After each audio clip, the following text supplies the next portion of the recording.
अस्सलाम वालेकुम स्टूडेंट्स। आज का हमारा टॉपिक है इंटीग्रेशन बाय पार्ट्स। इससे पिछली वीडियो में हमने डिस्कस किया था कि बाय पार्ट्स फार्मूला क्या होता है और किस तरीके से जो है हम उसको ड्राइव कर सकते हैं। लेकिन आज की इस वीडियो के अंदर हम क्वेश्चंस को डिस्कस करेंगे कि एग्जाम के अंदर किस किस किस्म के क्वेश्चंस आ सकते हैं। यहां बोर्ड पर मैंने कुछ क्वेश्चंस लिखे हैं। इंटरमीडिएट लेवल ओ लेवल तक जितने भी ये मैंने क्वेश्चंस लिखे हैं categories wise, A category, B category, C, D, E, F, G category तक मैंने क्वेश्चंस लिखे हैं। Intermediate A level O level तक इस टाइप्स के क्वेश्चन आ सकते हैं। जस्ट थोड़ी सी वैल्यूज चेंज हो सकती है, लेकिन इनसे बाहर कोई भी क्वेश्चन नहीं आएगा। तो एग्जाम के लिए क्वेश्चंस बहुत इंपॉर्टेंट है। बारी बारी जो है हम इनको डिस्कस करेंगे। चलिए करते हैं कैटेगरी ए को डिस्कस। कैटेगरी ए के अंदर सबसे पहले यह समझना जरूरी है कि कैटेगरी ए के अंदर क्या फर्क है। बी, सी, डी जैसे जैसे कैटेगरी आएंगी मैं आपको इनका डिफरेंस भी बताऊंगा कि इनके अंदर क्या क्या फर्क है। देखिए कैटेगरी के अंदर यह फर्क है कि आप देखेंगे कि जितने भी कैटेगरी ए के अंदर क्वेश्चन है, सारे के सारे क्वेश्चंस के अंदर क्या है, लॉग है। हमें अच्छे से पता है कि जब हमने बाय पार्ट्स फार्मूला ड्राइव किया था, जो कि मैंने ऊपर लिख भी दिया है और एक दफा हम उसको मजीद डिस्कस भी कर लेंगे, तो उसमें मैंने बताया था कि बाय पार्ट्स करते हुए ये बहुत ही जरूरी होता है कि हमने फर्स्ट फंक्शन किसको रखना है और सेकंड फंक्शन किसको रखना है। उसके लिए मैंने आपको 4 कंडीशन भी बताई थी और मैंने आईलेट का एक जो है यूजफुल ट्रिक भी बताया था कि जो कि इंटरमीडिएट लेवल तक काम करेगा। इसके अलावा अगर आपने मेरी पिछली वीडियोस नहीं देखी, जिसके अंदर मैंने जो है वो आईलेट के बारे में बताया था और 4 कंडीशंस के बारे में बताया था, जो कि बाय पार्ट्स के हवाले से याद रखना बहुत जरूरी है। अगर आपने वो वीडियो नहीं देखी तो डिस्क्रिप्शन में मैंने उसका लिंक डाल दिया है, आप वहां से वो वीडियोस देख सकते हैं। लेकिन मैं फर्दर इसको मजीद हम डिस्कस भी करेंगे। देखिए बाय पार्ट्स फार्मूला हमारे पास क्या है। बाय पार्ट्स फार्मूला हम उस वक्त लगाते हैं जब दो फंक्शन हमारे पास क्या हो रहे हो, मल्टीप्लाई हो रहे हो। वो हम कैसे लगाते हैं कि फर्स्ट फंक्शन को वैसे का वैसे रखते हैं, सेकंड फंक्शन की इंटीग्रेशन ले लेते हैं। लेकिन देखिए सेकंड फंक्शन की इंटीग्रेशन का मतलब है कि पहले इसके ऊपर डेरिवेटिव है। जब आप इसकी इंटीग्रेशन लेंगे तो क्या होगा, डेरिवेटिव से इंटीग्रेशन कैंसिल हो जाएगा, जस्ट आपके पास v ऑफ x आ जाएगा। और जब सेकंड फंक्शन की जो आपने इंटीग्रेशन ली, जो यहां पर आंसर आया, माइनस इंटीग्रेशन के साथ आप क्या करेंगे, सेम वही लिखेंगे जो यहां पर क्या आएगा, आंसर आएगा। और जो फर्स्ट फंक्शन होगा उसका ऑलवेज, यहां पे जो फर्स्ट फंक्शन होगा उसका ऑलवेज क्या लेंगे, डेरिवेटिव। यानी कि क्या फार्मूला बनेगा कि first function as it is integration of second function, और इंटीग्रेशन लेने के बाद second function as it is आ जाएगा किसके अंदर, इंटीग्रेशन के अंदर। और फर्स्ट फंक्शन का क्या होगा, डेरिवेटिव लेंगे हम, ठीक है। और इंटीग्रेशन का साइन और माइनस और इंटीग्रेशन ये एज इट इज एज आएगा, और ये कहलाता है बाय पार्ट्स फार्मूला। आईलेट के बारे में थोड़ा सा मैं बता दूं कि इसमें मैंने बताया था कि फर्स्ट फंक्शन हम किसको रखेंगे, कि आईलेट का मतलब आई है inverse trigonometric function, L logarithm function, A algebraic function, T trigonometric function, E exponential function. यानी कि इन चीजों में जो चीज भी हमारे पास आएगी तो हम इसकी तरतीब से उसको फर्स्ट फंक्शन लिखेंगे। देखते हैं मजीद इसको डिस्कस करते हैं। हम टाइप ए का पहला क्वेश्चन ले लेते हैं। टाइप ए का जो हमारे पास फर्स्ट क्वेश्चन है वो है, अब इस क्वेश्चन के अंदर हम देखेंगे कि हमारे पास दो फंक्शन हैं जो आपस में क्या हो रहे हैं, मल्टीप्लाई हो रहे हैं। एक फंक्शन जो है मेरे पास वो लॉग में है, दूसरा यानी कि एक्स यानी कि अलजेब्रिक फंक्शन है हमारे पास। अब हमने सबसे इसमें मेन काम ये होता है कि जब भी आपको वो कहेगा कि जब भी आपको एग्जाम के अंदर वो कहेगा कि आपने इंटीग्रेशन बाय पार्ट से इस क्वेश्चन को सॉल्व करना है, तो इसके लिए सबसे जरूरी जो चीज होती है कि आप फर्स्ट फंक्शन किसको रखेंगे। और फर्स्ट फंक्शन रखने के लिए ये यूजफुल ट्रिक जो है मैंने यहां पर लिख दिया, आप इसको इस्तेमाल करेंगे। अब आप देखेंगे कि अल्फाबेट जैसे ये लिखा हुआ है ILATE, इसकी जो अरेंजमेंट है इसके हिसाब से देखेंगे कि आपने फर्स्ट फंक्शन किसको रखना है, सेकंड किसको रखना है। फर्ज करें अब आपके पास लॉगरिथम और अलजेब्रिक फंक्शन आ गया है। आईलेट के अंदर क्या है कि आपके पास L पहले आता है, A बाद में आता है, यानी कि L क्या है, पहले आ रहा है। इसका मतलब है कि आप log ऑफ x को फर्स्ट फंक्शन रखेंगे और दूसरे को क्या रखेंगे, सेकंड फंक्शन रखेंगे। अब जब भी एग्जाम में आपको यह कहा जाता है कि इंटीग्रेशन बाय पार्ट्स करें, तो मिनिमम एक दफा आपने इंटीग्रेशन बाय पार्ट्स फार्मूला लगाना होता है, जो कि वहां पर लिखा हुआ है। अब हम क्या करेंगे, इसको इंटीग्रेशन बाय पार्ट्स करेंगे। दो फंक्शन है, मल्टीप्लाई हो रहे हैं आपस में, तो हम लिखेंगे solution integrating by parts formula लगाएंगे कि first function as it is second function की इंटीग्रेशन, तो फर्स्ट फंक्शन को हम क्या करेंगे एज इट एज रखेंगे, सेकंड फंक्शन की इंटीग्रेशन लेंगे, x की इंटीग्रेशन क्या हो जाती है एक्स स्क्वायर, और जो भी पावर आती है उसी से हम उसको डिवाइड करवा देते हैं। यानी कि पावर इंटीग्रेशन का रूल क्या होता है, पावर रूल क्या होता है कि पावर को एक बढ़ा दिया और जो पावर बढ़ाने के बाद बनती है उसी से डिवाइड कर दिया, तो ये क्या हो जाएगा x square upon 2 minus integration. अब यही फंक्शन आप वैसे का वैसे लिखेंगे according to the by parts formula, और फर्स्ट फंक्शन का आप डेरिवेटिव लेंगे, log ऑफ x का डेरिवेटिव क्या हो जाएगा 1/x हो जाएगा और यहां पर dx आ जाएगा। तो आपके पास log ऑफ x का डेरिवेटिव क्या हो जाएगा 1/x और यहां d ऑफ x आ जाएगा। अब आप क्या करेंगे 1/2 x square log of x minus 1/2 को बाहर निकाल लिया, एक x से x कैंसिल हो जाएगा, क्या बचेगा आपके पास x बच जाएगा और dx बच जाएगा। अब ये सिंपल फंक्शन है, आपको पता है अलजेब्रिक फंक्शन है और इसकी इंटीग्रेशन जो है वो हमें पता है, तो हम क्या करेंगे यहां पर 1/2 x स्क्वायर log x 1/2, इसकी इंटीग्रेशन क्या हो जाएगी, पावर को बढ़ा देंगे उसी से डिवाइड कर देंगे प्लस c, ये क्या बन जाएगा 1/2 x square log x minus x square upon 4 plus c, ये हमारे पास क्या बन जाएगा रिक्वायर्ड आंसर बन जाएगा। चलते हैं नेक्स्ट क्वेश्चन की तरफ। बिल्कुल वही रूल लगेगा कि आपके पास आइलेट के हिसाब से लॉगरिथम फंक्शन पहले आता है, अलजेब्रिक फंक्शन बाद में आता है। आप उसी तरीके से क्या करेंगे, इसको आप फर्स्ट फंक्शन रखेंगे चूंकि ये लॉग है और अलजेब्रिक को सेकंड फंक्शन रखेंगे, बिल्कुल उसी तरीके के साथ करेंगे। इंटीग्रेटिंग बाय पार्ट्स फार्मूला लगाएंगे उसी तरीके से कि first function as it is, पहला फंक्शन आपने वैसे का वैसे रखना है, दूसरे फंक्शन की इंटीग्रेशन करनी है। एक्स स्क्वायर की इंटीग्रेशन क्या हो जाएगी एक्स क्यूब, एक्स स्क्वायर की इंटीग्रेशन हमारे पास क्या हो जाएगी एक्स क्यूब अपॉन 3 और माइनस इंटीग्रेशन। अब यही फंक्शन यानी कि यही चीज जो आपने सेकंड फंक्शन का क्या किया था इंटीग्रेशन ली थी, इसको एज इट एज रखेंगे। फर्स्ट फंक्शन का डेरिवेटिव लेना है, तो log ऑफ x का डेरिवेटिव क्या हो जाएगा 1/x dx हो जाएगा। तो ये हमारे पास क्या बन जाएगा 1/3 x cube log x minus 1/3, एक x से x कैंसिल हो जाएगा तो हमारे पास x स्क्वायर बच जाएगा dx बच जाएगा। अब आपको पता है कि x स्क्वायर की हमें डायरेक्ट इंटीग्रेशन पता है, तो इसकी जगह आप इसकी इंटीग्रेशन लिख देंगे।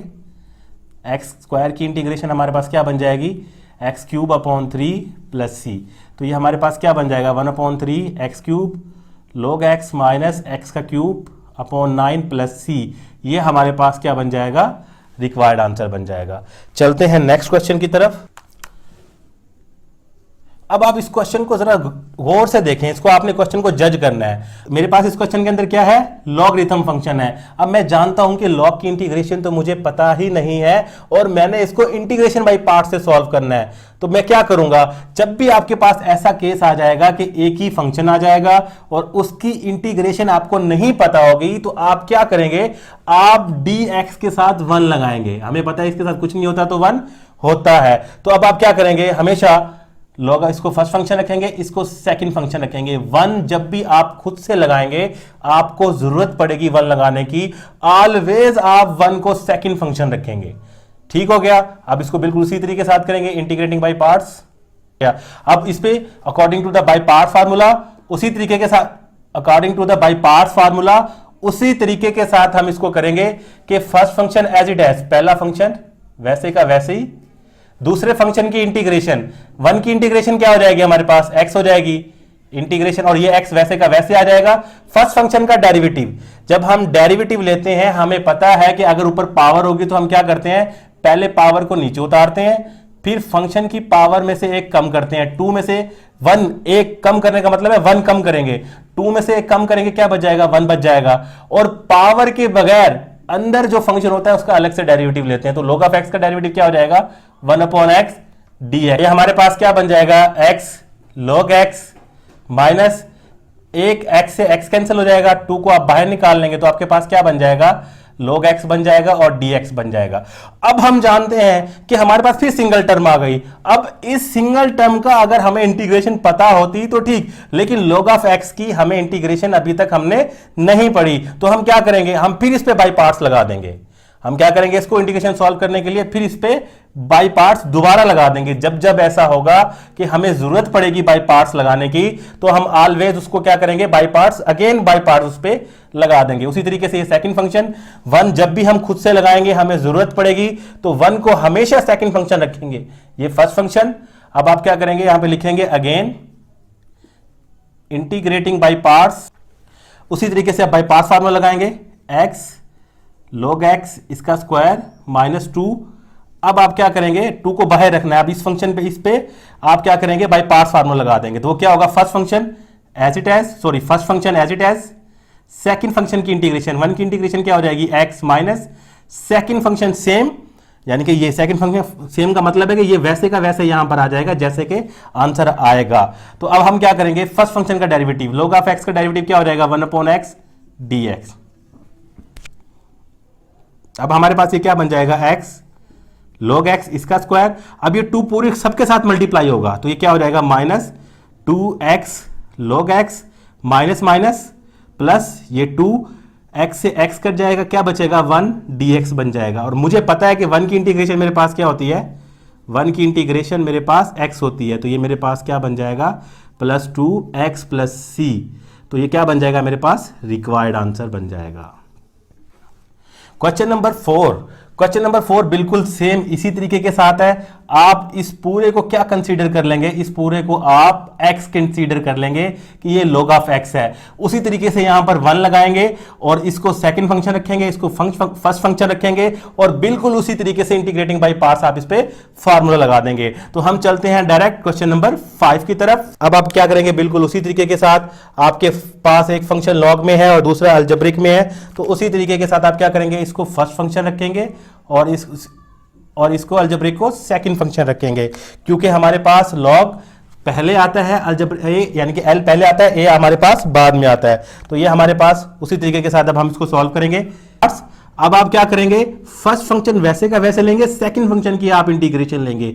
जब भी हम इंटीग्रेशन लेते हैं, फर्ज करें कि हमारे पास होता है x की पावर n और dx। जब भी इस अगर पावर के बगैर इस फंक्शन का हम डेरिवेटिव देखें तो क्या होता है, 1 साथ मौजूद होता है। तो हम क्या लगाते हैं, ऐसी कंडीशन बन जाती है कि फंक्शन के साथ उसका डेरिवेटिव मौजूद हो तो हम पावर रूल लगाते हैं और हम पढ़ चुके हैं। तो इसमें हम क्या करते हैं कि फंक्शन की पावर को बढ़ा देते हैं। बढ़ाने का मतलब होता है 1 ऐड करना। ऐड करने का मतलब होगा कि इसके अंदर पावर के अंदर आप क्या करेंगे, एक 1 ऐड कर देंगे और जो भी आपके पास पावर बनेगी उसी से आप इसको डिवाइड कर देंगे। तो बेसिकली पावर रूल आपके पास यही होता है। तो n क्या थी, जनरल टर्म थी, n क्या था, जनरल था, उसकी जगह कुछ भी आ सकता है, 2 3 4 5 6। इसी तरह यहां पर n की जगह पर क्या आ गया, m आ गया। जब हम इसकी इंटीग्रेशन लेंगे तो उस पर बिल्कुल यही रूल लगेगा। क्या होगा कि जब इसकी एक पावर बढ़ाएंगे तो ये क्या हो जाएगा, x की power m+1 divide m+1 minus, अब यही टर्म बिल्कुल वैसे की वैसे लिखेंगे, क्योंकि बाई पार्ट्स फार्मूला यही होता है, वो हमें यही कहता है बाई पार्ट्स फार्मूला कि फर्स्ट फंक्शन का आप क्या करें, फर्स्ट फंक्शन को आप वैसे का वैसे रखें, सेकंड फंक्शन की आप इंटीग्रेशन लें, फिर माइनस इंटीग्रेशन का साइन लगाएं और आपके पास जो भी यहां पर टर्म आएगी उसको आप वैसे का वैसे रखेंगे यहां पर, और फर्स्ट फंक्शन का आप डेरिवेटिव लेंगे। log ऑफ x का डेरिवेटिव क्या हो जाएगा, 1/x dx हो जाएगा। तो ये आपके पास क्या बन जाएगा, 1/m+1 log ऑफ x की power m+1 minus 1/m+1 integration x की पावर m+1। अब ये x है, इसकी पावर 1 है, जब मैं इसको ऊपर लेके जाऊंगा तो उसकी पावर क्या हो जाएगी, -1 हो जाएगी, dx हो जाएगा। और जब वेरिएबल सेम होते हैं तो पावर्स उनकी क्या हो जाती है, ऐड हो जाती है। तो ये हमारे पास क्या बन जाएगा, 1/m+1 x की power m+1 log of x, इसको आगे पीछे लिख सकते हैं, कोई फर्क नहीं पड़ा क्योंकि दोनों मल्टीप्लाई हो रहे हैं, माइनस 1/m+1 इंटीग्रेशन। अब वेरिएबल सेम है तो पावर्स ऐड हो जाएंगे, तो ये क्या हो जाएगा, m+1 -1 dx। तो ये हमारे पास क्या बन जाएगा, 1/m+1 x की power m+1 log of x minus 1/m+1, ये बन जाएगा x की पावर m dx। अब जब हम इसकी इंटीग्रेशन करेंगे बिल्कुल यही रूल लगेगा, इसी तरीके से इसकी इंटीग्रेशन होगी। तो ये हमारे पास क्या बन जाएगा, ये हमारे पास क्या बन जाएगा, 1/m+1 x की power m+1 log of x minus 1/m+1 integration x की पावर m dx हो जाएगा। अब आप इसको लिखेंगे क्या बन जाएगा, आप इसको लिखेंगे तो ये हमारे पास क्या बन जाएगा, 1/m+1 x की power m+1 log of x minus 1/m+1।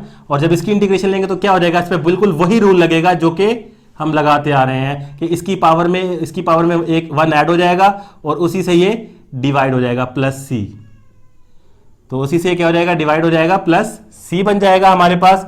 तो ये हमारे पास क्या बन जाएगा, x की power m+1 log of x minus x की पावर m+1, ये क्या बन जाएगा, इसकी भी पावर 1 है, इसकी भी पावर 1 है, दोनों मल्टीप्लाई हो रहे हैं तो क्या हो जाएगा, पावर्स ऐड हो जाएगी +c।